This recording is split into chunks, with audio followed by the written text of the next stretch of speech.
अमर रहे, महाराजा सुहेलदेव जी अमर रहे, महाराजा सुहेलदेव जी अमर रहे। जय सुहेलदेव, जय सुहेलदेव, जय सुहेलदेव। इसी बात के वो ताकत पैदा किया है कि जब तक लोकतंत्र रहेगा तब तक भारतीय समाज पार्टी रहेगी। भारतीय समाज पार्टी को कोई माइक दल खत्म नहीं कर सकता है। ये वो ताकत हमने पैदा कर दिया। यही नहीं, हम आपको कुछ ही दिन में और ताकत दिखाएंगे। धैर्य रखिए कि आगे क्या क्या होता है। हमारे भाई गोरखराज के साथियों के साथ इन साथियों के नाम पे जोरदार ताली बजा करके स्वागत करिए। और जो जहाँ बैठा है वहीं खड़ा। हमारे यहाँ बीबीसी लंदन के संवाददाता 1.5 महीना पहले आए थे, 45 मिनट इंटरव्यू लिए। इंटरव्यू लेने के बाद जब इंटरव्यू खत्म हुआ तो वो कहा कि मेरा 35 साल का ये पत्रकारिता हो गई, धन्य है ओम प्रकाश राजभर। इसी वजह से ओम प्रकाश राजभर की चर्चा पूरी दुनिया में हो रही। जब आपने सवालों का जवाब दिया तो साथी हम आपसे सिर्फ इतना कहूंगा कि ये लड़ाई, ये हमारी लड़ाई नहीं, हम सबकी लड़ाई है। हम सब लोग मिलकर के इस लड़ाई को आगे बढ़ाएं। और नौजवान जो पढ़ लिख रहे हो, मेहनत से पढ़ो। एक क्रिकेट के चक्कर में थोड़ा कम पढ़ो। क्रिकेट छुट्टी के दिन क्रिकेट ज्यादा खेलते हो। और माताओं बहनों आपसे मैं कहूंगा, पितापुल बुजुर्गों, नौजवानों आपसे भी देखो, 33% रिजर्वेशन महिलाओं के लिए कानून बन गया है दिल्ली में। 5 साल के अंदर अब कानून बनने जा रहा है कि अब 100 सीट में 33 सीट पर महिला लड़ेगी। जैसे पंचायत चुनाव में सुरक्षित हो जाता कि ये गांव महिला ही लड़ेगी, उसी तरह विधानसभा और लोकसभा की सीट महिलाओं के लिए आरक्षित होने जा रही है। इस नाते जो भी बेटी पढ़ रही है, हमारी बहन बेटियां, उसको भी राजनीति में आगे ले आओ और माइक पर बोलना उसको भी सिखाओ, ताकि सदन के अंदर वही जा सकती है जो चुन के जाएगी। प्रधानी नहीं है कि वो वीडियो से जाके काम करा लोगे, वहाँ विधानसभा के अंदर वही जाकर के बहस कर सकती है जो जीत करके जाएगी। बोलने लायक उसको बनाने का प्रयास करो। हम धरातल के गांव गांव घूमे हैं। आप बताओ इस इलाके में कोई गांव बचा है जहां हम न गए? हर गांव में घूम करके एक ही बात कहता हूँ, ये देश में हमने है तो हमनों के हिस्सा मिले के हिस्से की लड़ाई है। और जब तक आप हिस्सा लेने के लिए निकलोगे नहीं, तब तक कोई देगा नहीं। आज के तारीख में आप धैर्य रखो, खेल देखो आगे हम क्या क्या करते हैं। और वो खेल होने जा रहा है कि प्रदेश की सियासत में कोई ऐसा 25 करोड़ आबादी में कोई ऐसा गांव नहीं है, कोई ऐसा घर नहीं है कि जिसके घर में ओम प्रकाश राजभर खुद और अपनी विचारधारा लेकर के न खड़ा। अपनी अपनी मोबाइल पे देख लें, आप मोबाइल पे जाओ, खाली पूछ दो गूगल बाबा से राजभर, 1000 वीडियो मिलेगा। एक वीडियो, 2 वीडियो, तीसरा वीडियो देखते उसके बाद तो फिर महाराजा सुहेलदेव जी की तलवार उठाने की जोश चढ़ जाएगा कि नहीं अब हम निकल पड़ेंगे। क्यों ऐसा कह रहे हैं? इस नाते कि महाराजा सुहेलदेव जी वो ताकत है कि जब उन्होंने विदेशी आक्रमणकारी का नेस्तनाबूद किया, 169 साल तक कोई भी विदेशी आक्रमणकारी भारत पे यहाँ दिखाने की हिम्मत नहीं किया। ऐसे वीर योद्धा राजभर महाराजा सुहेलदेव का इतिहास देश के इतिहासकारों ने नहीं लिखा। इस नाते हमने बीड़ा उठाया कि नहीं, हम पूरे देश में महाराजा सुहेलदेव जी का डंका बजा करके दिखाएंगे। आज पूरी दुनिया में चर्चा हो। BBC London, British broadcasting corporation of London, जो दुनिया की समाचार एजेंसी, वो इस पे ब्रॉडकास्टिंग करता है। दुनिया की जो भी मैगजीन छपती है पूरे देश में, दुनिया के हर देशों में मैगजीन उसमें छपता है। हम तो यहाँ हिंदी भाषी क्षेत्र में रहते हैं। हमारे यहाँ इंटरव्यू लेने के लिए तमिलनाडु, केरल, आंध्रा से लोग आते हैं। उनकी भाषा हम नहीं समझते, लेकिन वो हमारी भाषा वो समझ जाते हैं। वो ले जाके इस नाते नहीं उठता। और जब नेता चलता है तो सुरक्षा की बात पहले करता है। जब पुलिस के अधिकार की बात होती है तो किसी नेता को समझ में नहीं आती। हमने तो जब शुरू किया कि अब उत्तर प्रदेश के किसी थाने में साइकिल नहीं है, अब मोटरसाइकिल हो गई है। मुख्यमंत्री जी अभी 200 रुपया साइकिल अलाउंस बंद करो, अब 3000 दो महीना, तो 200 से बढ़ा के 300 की। अब बधाई देता हूं माननीय मुख्यमंत्री जी को कि अब साइकिल अलाउंस खत्म करके मोटरसाइकिल 500 कर दिया। 500 हुआ, 500 किया।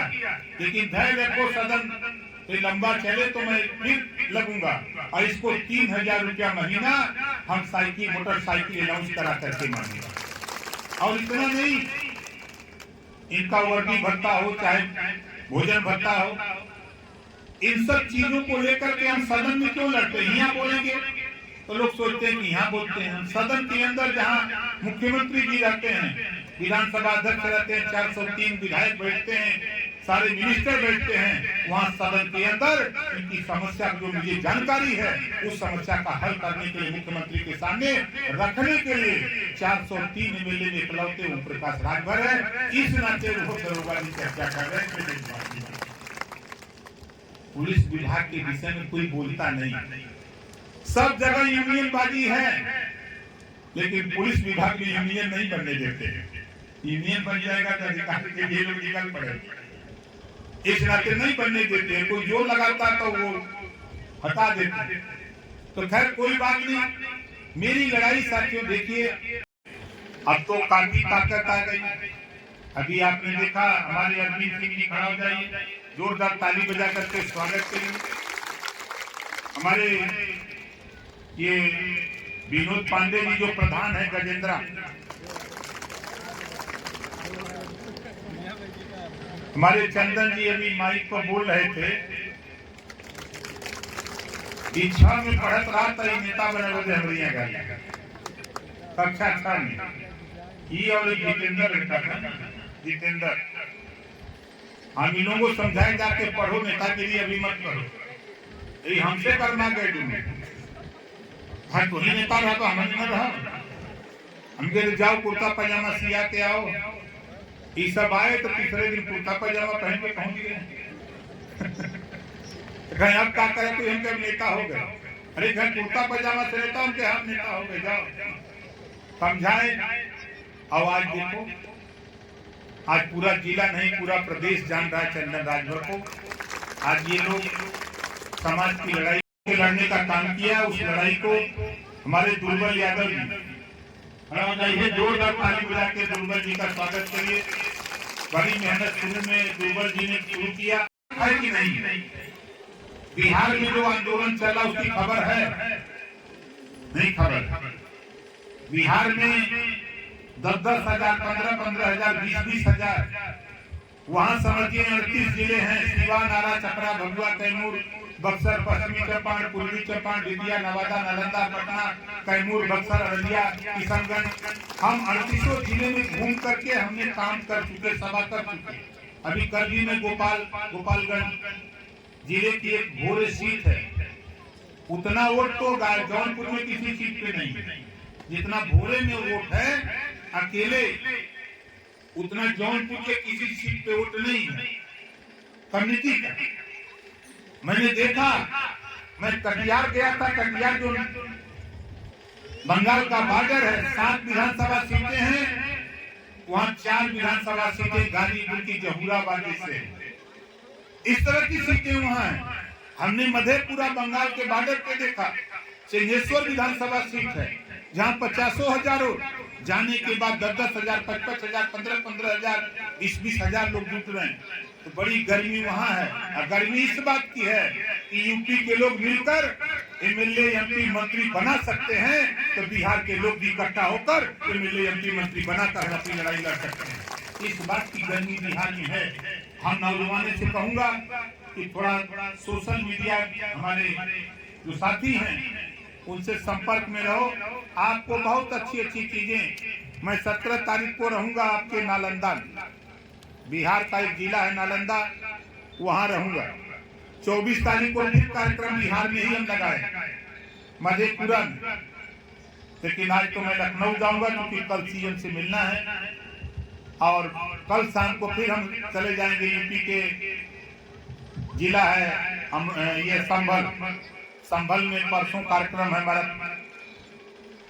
संभल कार्यक्रम करेंगे। संभल करने के बाद फिर आएंगे लखीमपुर खीरी से श्रावस्ती, वहां जाएंगे जहां आज महाराजा सुहेलदेव जी की मूर्ति, उनकी जन्मस्थली पे कार्यक्रम है 15 तारीख, वहां कार्यक्रम करेंगे।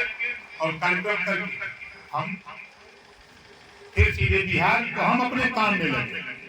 तो लड़ाई साथियों, जो लड़ाई आप लोगों ने 2017 में, उसकी रिपोर्ट आ गई है। पूर्व राष्ट्रपति, उनके नेतृत्व में 5 सदस्यीय टीम का गठन हो गया और वो उसकी समीक्षा हो रही है।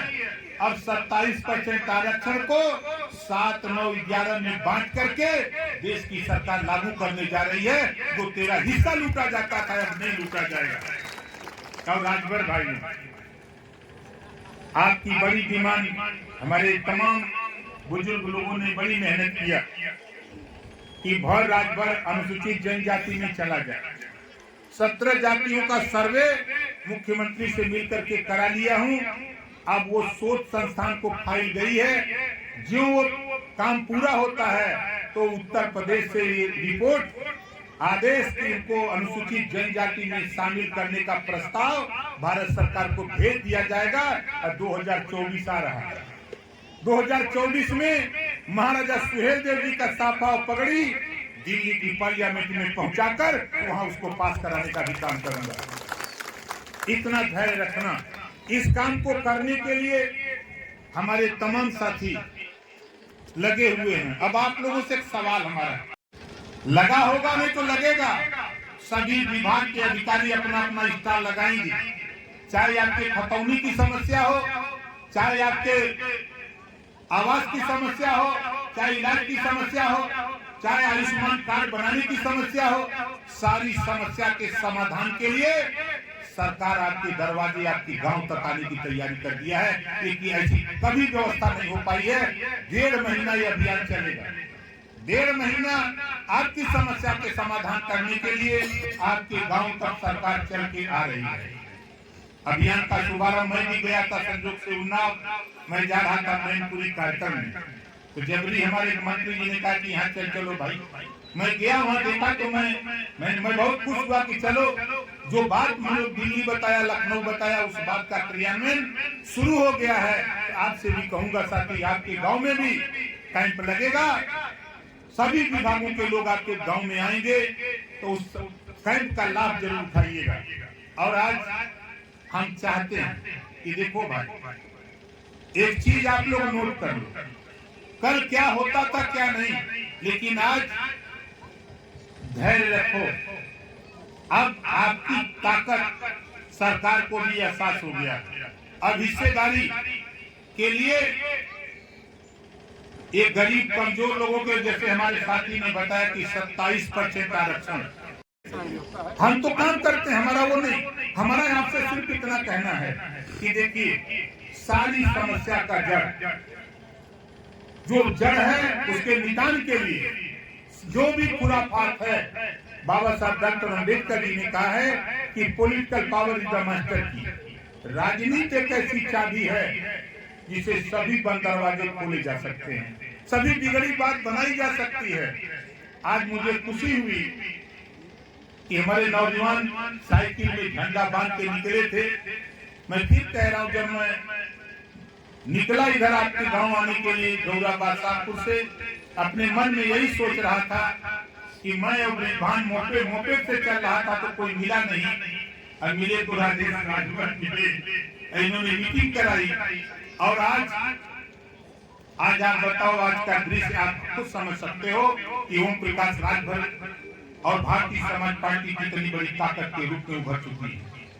अभी किसी को पता नहीं है, लेकिन ये जानकारी देश के नेताओं को है। इस नाते हम आपसे कहना चाहता हूँ, देखो, हम तो प्रधानमंत्री जी से मैंने सलाह पूछा, एक सुझाव हमसे पूछा, मैंने बताया। वो सुझाव क्या है? हमके गरीब अधिकारी के चेंबर में नहीं जा पाता है। बोलो सही बात है गलत है? गरीब अधिकारी के चेंबर में नहीं जा पाता है। तो उन्होंने कहा इसका मतलब हमके जब इतने अधिकारी हर जिले में हैं तो अधिकारियों को लगाओ, गांव में जाए। अब अधिकारी आपके गांव में कैंप लगाएंगे, करके 17 करोड़ रुपया दे चुका।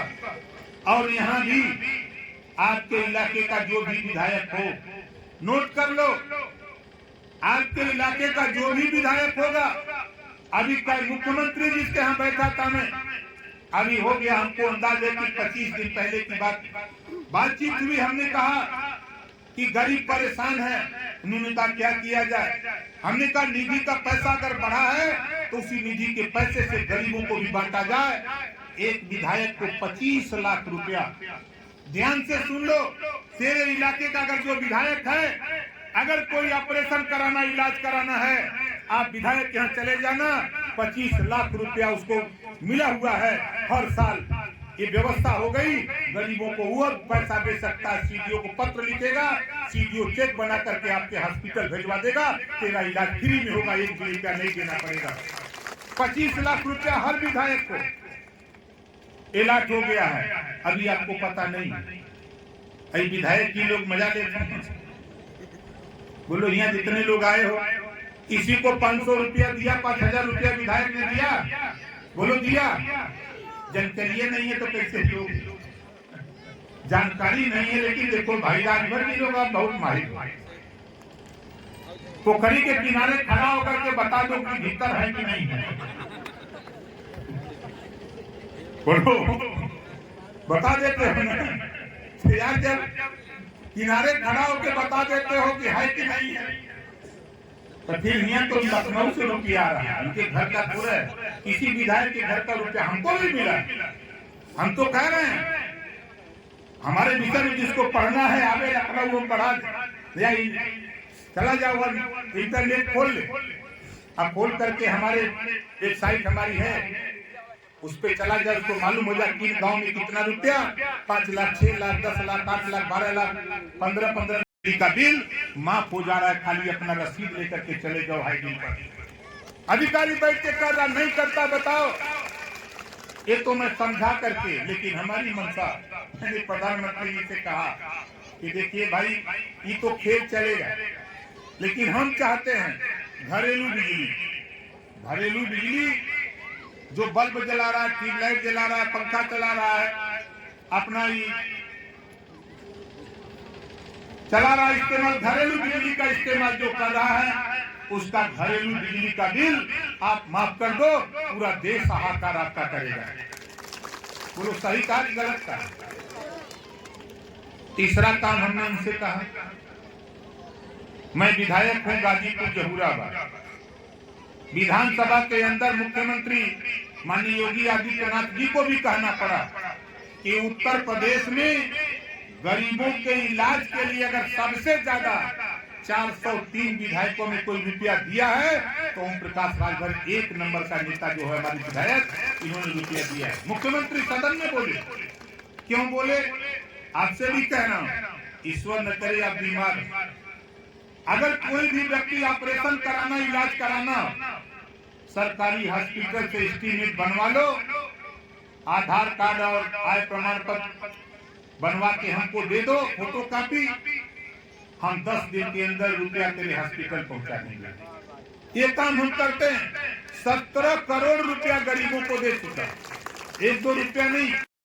फ्री में स्मार्ट मीटर जब लगाने के लिए ठेकेदार आया तो ठेकेदार से गरीबों ने पूछा कि फ्री में बिजलियों मिली, तो ठेकेदार के जो मेठ लोग थे उन लोगों ने कह दिया कि हाँ बिजली फ्री है, वही लगा लगा। उसको तो गिनती करानी थी। अब गरीब सोचा कि चलो मड़इयों में टांग दो, नहीं जगह है तो पेड़ों में हमारे नाम से टांग दो।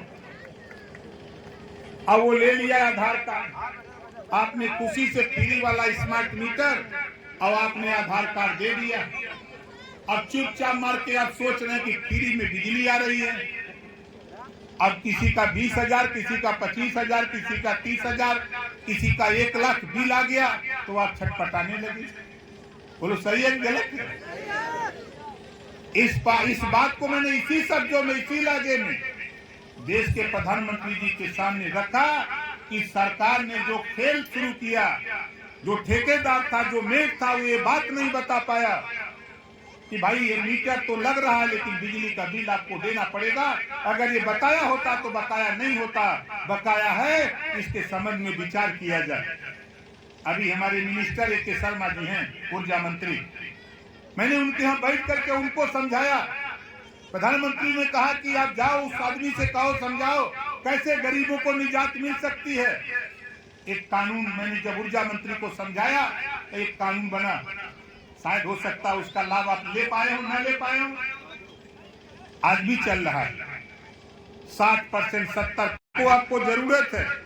देश में दो तरह की शिक्षा है, सरकारी स्कूल में आज भी क से कबूतर कौवा पढ़ाया जा रहा है और वहीं प्राइवेट स्कूल में क से कंप्यूटर।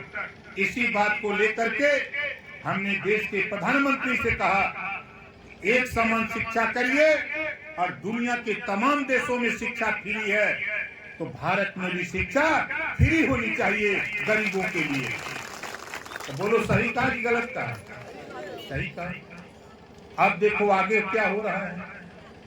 यहाँ जितने लोग आए आप बताओ कितने लोग बिजली के बिल से परेशान हो, जरा हाथ उठाओ।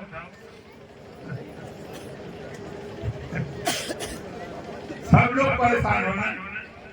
ये बात किसी की हिम्मत नहीं है, किसी नेता की हिम्मत नहीं है। ये बात मैं सदन में भी बोलता हूँ, आपके गांव ककोरी में भी बोल रहा हूँ और ये बात देश के प्रधानमंत्री माननीय नरेंद्र मोदी जी के सामने भी इस बात को कहा। उनको कहा कि देखिए आपके सरकार ने ठेका दिया स्मार्ट मीटर लगाने के लिए, बोला वाला हो कहा है? हम तो अपनी लड़ाई नहीं, आपकी लड़ाई है। आज देखो स्थिति वहां पैदा कर दिया कि देश के प्रधानमंत्री जी ओम प्रकाश राजभर को बुला करके उन्होंने कहा कि ओम प्रकाश राजभर जो चाहते हो उसको हम करने के लिए तैयार हैं, आप हमारी मदद कर दो खाली। क्यों? कल तक गिनती नहीं थी हम लोगों की, कल तक गिनती नहीं थी। आज यहाँ तो छोड़ दो, हम जब अमरोहा जाते हैं, हम जाते हैं नोएडा जाते हैं, गाजियाबाद जाते हैं, मुरादाबाद जाते हैं, वहां बड़ी संख्या में हम लोग, लेकिन गिनती नहीं थी। खाली गिनती हमारे नेता गुमराह करके रखे थे और उस गुमराहियत से हम लोग आगे निकले हैं। और आने वाला दिन, मैंने तो 18 तारीख को प्रधानमंत्री जी से कहा कि भाई आप एक देश से एक राशन कार्ड का कानून आपने बना दिया, हम उसका स्वागत करते हैं। आप एक देश एक चुनाव का कानून बनाने की तैयारी करें, हम स्वागत करते हैं। इसी देश में एक देश एक समान शिक्षा का भी कानून देश में बना दीजिए, हम आपके साथ दाहिने हाथ पे खड़ा रहूंगा। जो विसंगति है, नौजवानों देखो कान खोल के सुन लो, खुदा उसी की मदद करता है जो खुद अपनी मदद के लिए तैयार है। आज हम तो आपके बीच में सिर्फ इस नाते, हमारे नौजवान हमारे चंदन जी बता रहे, पल पल की खबर हम रखते हैं। चंदन जी जब रात को है आप लोग टेंट लगा रहे थे तो जो जो बात यहाँ आप लोग बोल रहे थे वो सब हम नोट कर रहे थे। हम भी जब मुझे बताया गया ककोरी जाना तो हमने भी सोचा कि ढेर दिन हो गया इस गांव में आए और कार्यक्रम अगर यहाँ रैली करनी होती तो यहाँ 10,000 की भीड़ होती। बोलो होती कि नहीं होती? खाली इसी इलाके के लोग जुट सकते, लेकिन किसी को जुटाने का मकसद नहीं, जो मकसद था उसको पूरा करने के लिए हम तो उधर लगे। और आपसे कहूंगा कि देखो आप बताओ हमारी लड़ाई से कितने लोग खुश हो, जरा हाथ उठाओ, हाथ नीचे करो। 403 एमएलए सदन में होते हैं, उत्तर प्रदेश में 403 एमएलए चुन के जाते हैं सदन में, और 403 एमएलए में सदन में जब ओम प्रकाश राजभर खड़ा होता है तब पूरा सदन एकदम शांत होकर के सुनता है कि नहीं कोई नेता बोल रहा है। बोलो सही बात है कि गलत है? चलते चलते यहाँ तक पहुंचा दिया। और आज धैर्य रखो, अभी 21 साल हुआ है, 22वां लगा है। और देखो देश की राजनीति देश की देखो, कांग्रेस पार्टी पीट गई है, बसपा पीट गई है, सपा पीट रही है, भाजपा शासन में है। उभरते रहो, खाली टिमटिमाते रहो, खिलवाड़ नहीं।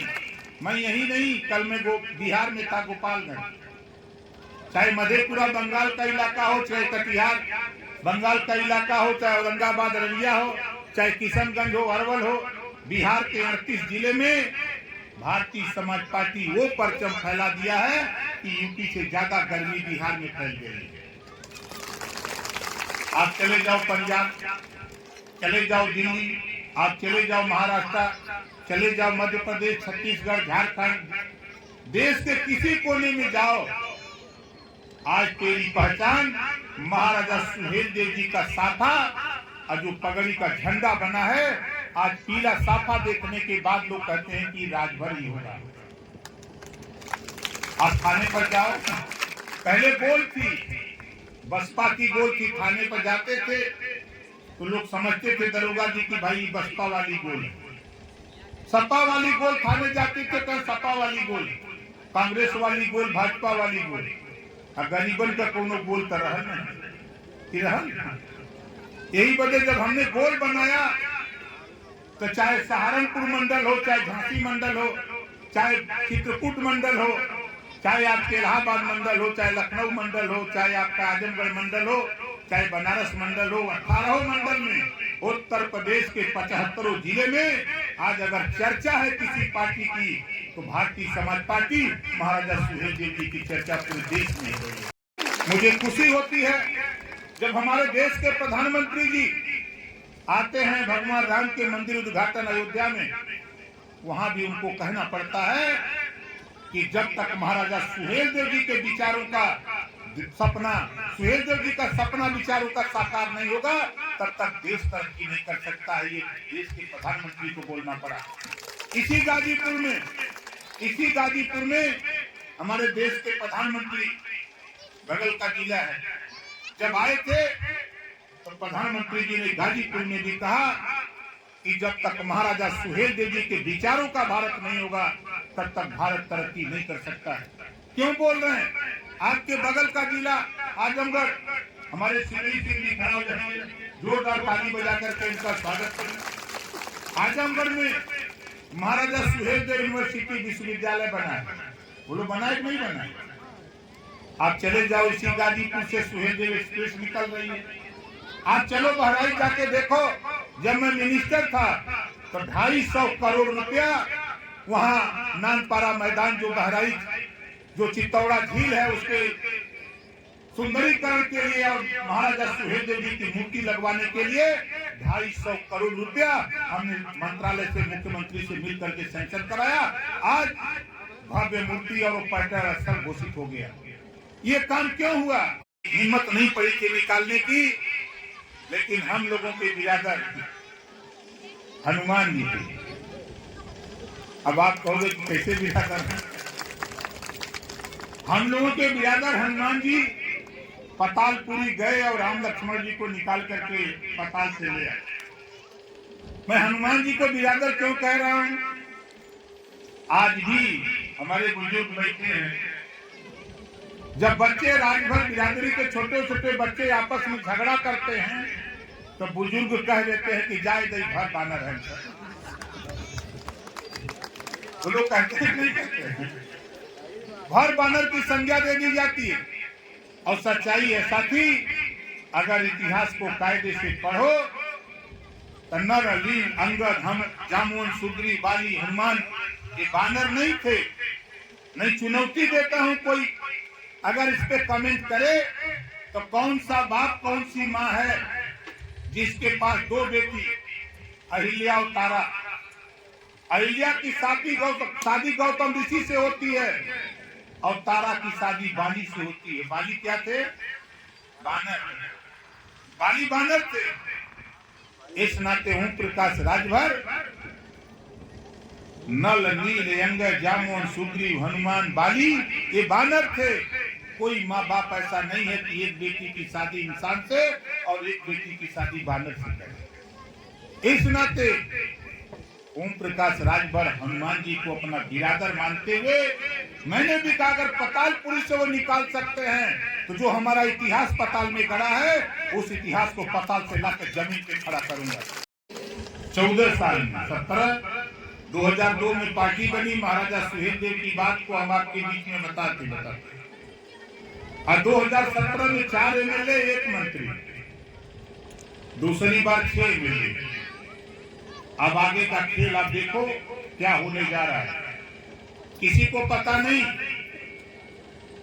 महाराजा सुहेलदेव जी नाम जैसे लोग हनुमान जी का नाम लेते हैं, हनुमान जी का नाम क्यों लेते हैं जानते हो?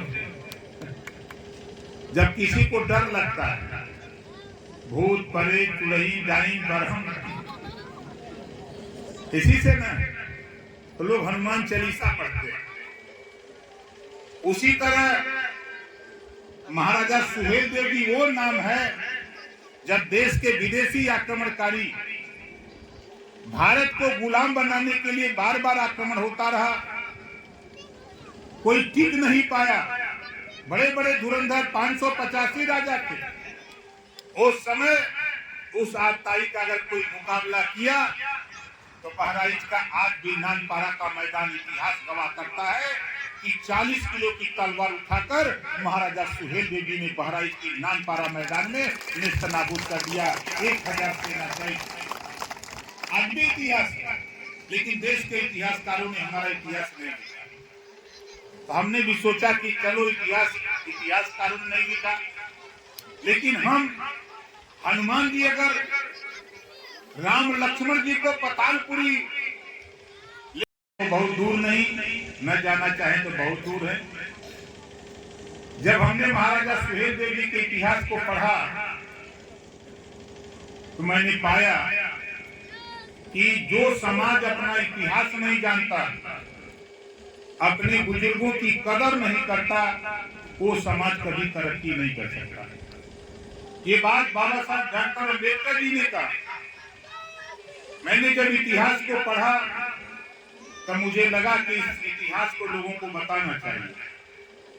जब आप लोगों के गांव-गांव घूम करके हम लोग बताने का प्रयास किए तो बहुत से लोग कहते थे कि मोपेड गाड़ी से घूम के बताओ देश की सत्ता की बात करता है। किसी को यकीन नहीं था, लेकिन मैंने जब महाराजा सुहेलदेव जी को मान करके आगे निकला तो मैंने देखा, इतिहास को पढ़ा था कि 18 साल में बिहारी महल के पिताजी ने 18 साल की उम्र में ही राजा बना दिया था।